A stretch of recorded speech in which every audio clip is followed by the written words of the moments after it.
በጣም ብዙ ላይፍ አሳልፈናል። ብዙ ቆንጆ ፍቅር አሳልፈናል ከሱ ጋራ። ግን በጣም ይቀጠቅጠኝ ነበር ከሚገርምሽ። ነዋይ ደበበ ይደበድበኝ ነበር።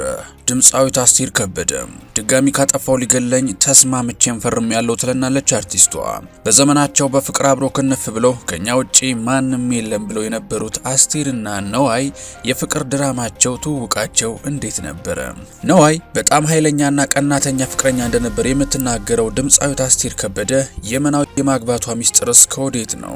ወንድ ልጅ ካልደበደበኝ ያፈቀረኛ አይመስለኝም የምትለው አርቲስቷ ስለ ነዋይ ተሰምቶ የማይታወቅና የማይጠበቅ ነገር ይደበድባት እንደነበር ተናግራለች። መደብደብ ብቻም ሳይሆን ካጠፋው ሊገለኝ አስፈርሞኛል ትላለች። ያኔው መልከ መልካምና ልጅግሩ ተወዳጅ ነዋይ ደበበ እንዴት አይነት ሰው ቢሆን ነው የአስቴር ጓደኞች ሁሉ ገና ሲያዩት የሚንቀጠቀጡለት? ይህን ሁሉ አጀብ የሚያስብል የአርቲስቶቹን የፍቅር ታሪክ በዚህ ቪዲዮ ዘርዘር አድርገን ልናወጋችሁ ነው። እናንተ ብቻ እንደተለመደው ላይክና ሰብስክራይብ የሚሉ ነጭና ቀይ ቀለሞችን መታ እያደረጋችሁ አብራችሁን ጥቂት ዝለቁም።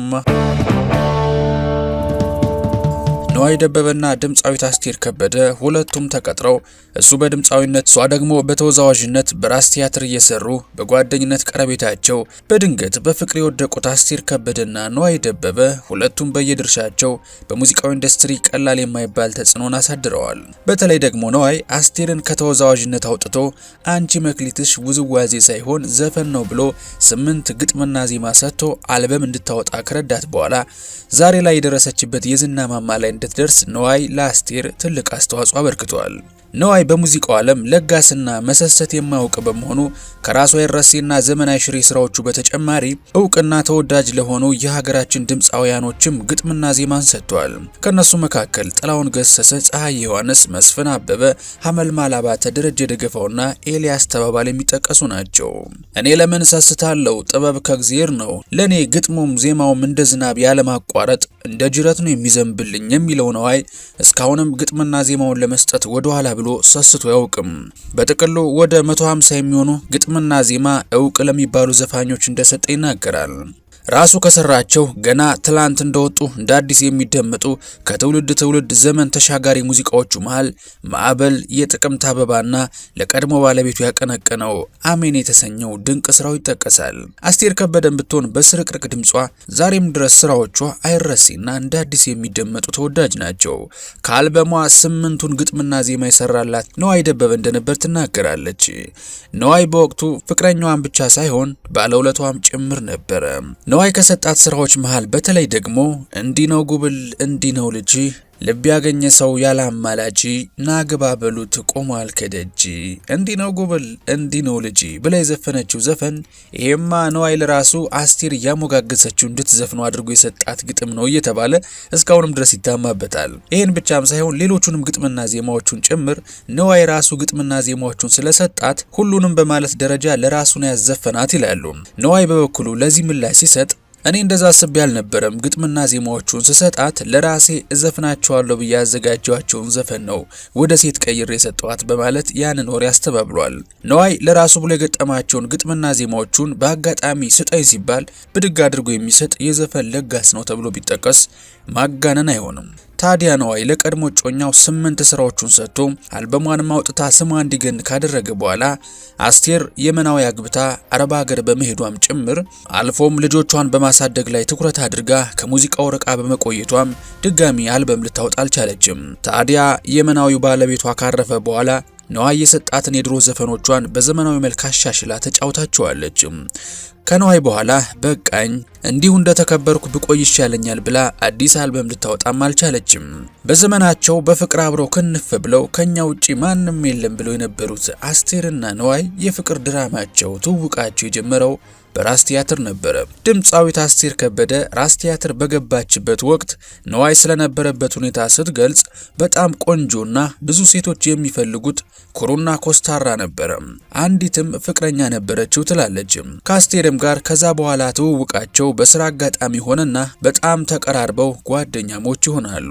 ከጓደኝነትም አልፈው ግንኙነታቸው ወደ ፍቅር ተቀይሮ ነዋይም አስቴር በልጣበት ከሷ በፊት የነበረችውን ፍቅረኛውን ትቷት ከአስቴር ከበደ ጋር የፍቅር ግንኙነት ይጀምራሉ።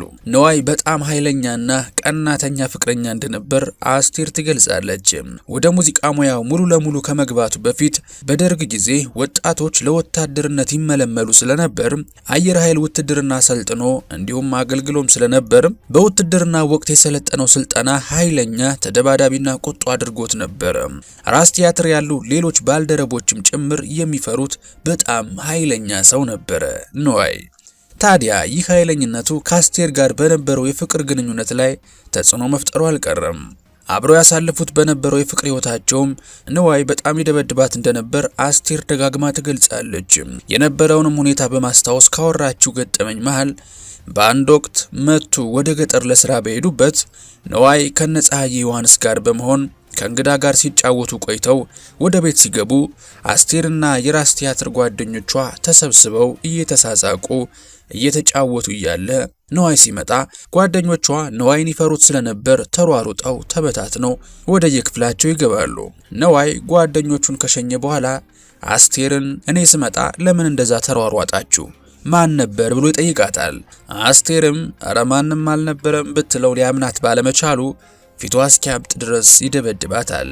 ከዛም ከዚህ በኋላ አንድ ስህተት ብትሰራ ልገላት ብሎ በደብዳቤ ጽፎ ራሷን አስቴርና ጓደኞቿን ያስፈርማቸዋል። አስቴርም ከዛ በኋላ በቃኝ ብላ ሻንጣዋን ይዛ ከነዋይ ቤት ለመውጣት ብትነሳም መልሰው ደግሞ ታርቀው ፍቅር ይሆናሉ። አስቴርም ከነዋይ ጋር የነበራት የፍቅር ህይወት የፈጠረባትን ተጽዕኖ ስትናገር ወንድ ልጅ ካልደበደበኝ ያፈቀረኝ አይመስለኝም ትላለች። ከነዋይ በኋላ ስለ ፍቅር ያላት አተያይ ሁሉ እንዲቀየር አድርጓት ነበር። ከዛም አልፎ ነዋይ እንዲህ ነው ሳትል ሳትወቅሰው በቅንነቱ በወቅቱ የነበራትን አረዳድ ትገልጻለች። ከነዋይ ጋር የፍቅር ዱላ ነው። ነዋይም ያኔ ልጅነት ይዞት ነው እንጂ ልቡ ቅን ነበረ። እኔ በጣም ቆንጆ ስለነበርኩ ብዙ ወንዶችም ይጠይቁኝ ነበር። እሱም በጣም ቅናተኛ ስለነበር ነው እንደዚያ ያደርግ የነበረው ትላለች አስቴር በወቅቱ ስለነበረው የፍቅራቸው ሁኔታ ስታስረዳ። ነዋይ ራሱም ስለዚህ ሲያስረዳ ከአስቴር ጋር የነበረውን ጉዳይ ስለሷ ይነሳ በማለት ዘለል አድርጎት አስቴርን ቀና ብሎ የሚያይ ወንድ እንኳን ካለ ይደባደብ አልፎም ይጣላ እንደነበር ተናግሯል። በሚስትና በሀገር ቀልድ አላውቅም ይላል። ስለ ቀናተኝነቱም ሲጠየቅ እኔ በምወደው ነገር ሁሉ ቀናተኛ ነኝ ይላል ነዋይ። ታዲያ ምን ቀናተኛ ቢኮን ያን ጊዜ የአባወራነት ወይም የወንድነት መገለጫው ቁጡ አምባገነን መሆን ነውና ያኔ እንዳሆኑ ሴትን መምታት ነውር ነው የማይባልበት ጊዜ ሆኖ እንጂ ነዋይ አስቴርን መደብደቡ የፍቅር መገለጫ ነው ብላችሁ ታስባላችሁ? እስኪ ሐሳባችሁን ኮሜንት ላይ አስቀምጡልን። ታዲያ ነዋይም ቢሆን በወጣትነቱ አስቴር ላይ ያደርግ የነበረው ሁሉ ታውሶት ያኔ የነበረው ፍቅር ያለ ግብዝነት ያለ ኩራት ነበር ይላል እና ፍቅር ላይ ደግሞ ልጅነትና ለመብሰል ሲኖር ሚዛን ያስታል ይላል። እኔም ያለኝን ፍቅር የምገልጽበት መንገድ ነበር ይላል ነዋይ። አስቴርም ከረጅም ጊዜ በኋላ ያን ጊዜ በልጅነት ባልበሰለ አእምሮ ያደረኩሽን ሁሉ ሳስታውስ ታሳዝኝኛለሽ፣ የማይደረግ ነገር ነው ያደረኩት ብሎ ከረጅም ጊዜ በኋላ ነዋይ አስቴርን ይቅርታ ጠይቋታል። መቼም የዛን ዘመን አሁን ላይ ሆኖ ቢሆን ኖሮ ስለ ነዋይ ብዙ ሊባል ይችል ነበር። አስቴርም ቢሆን ዱላውን ችላ የፍቅር ነው ብላምና ተቀብላ አብሮ የቆየችውን ያህል የፍቅር ጊዜን ባልቆየች ነበር። እናንተዬ ያኔ በሰባዎቹ በ80ዎቹና በ90ዎቹ ዓመተ ምህረት ዱላ እንደ ፍቅር መገለጫ የሚቆጠር ነበር ለካ። አሁን ዘመን ዘመንን ጊዜም ጊዜን እየሻረ ዛሬ ላይ በደረስንበት አይደለም ፍቅረኛ ሆና ሊመታት ይቅርና በትዳር ላይ እንኳን እንደዛ ማድረግ በፍጹም ተቀባይነት ሊኖረው የሚችል ጉዳይ አይደለም። የምንወዳችሁ የቻናላችን ቤተሰቦች እናንተስ በዚህ ዙሪያ ሐሳባችሁ ምን ይሆን? እንደተለመደው እንግዲህ ሐሳብ፣ አስተያየት፣ ትችትና መልካም ምኞት ሲኖራችሁ ኮሜንት መስጫው ላይ ብትጽፉልን ይደርሰናል እያልን ለዛሬ ያዘጋጀንላችሁ ጥንቅር ይመስል ነበር። ቪዲዮውን እንደወደዳችሁት ስለማንጠራጠር ይህን ቪዲዮ ላይክ ማድረግ እንዲሁም ቻናላችን ሰብስክራይብ ማድረግ አትርሱ እያልን በቀጣይ በተሻለ ቪዲዮ እስከምንገናኝ ሰላማችሁ ብዝት ይበልልኝ። ቸር ቆዩልኝ።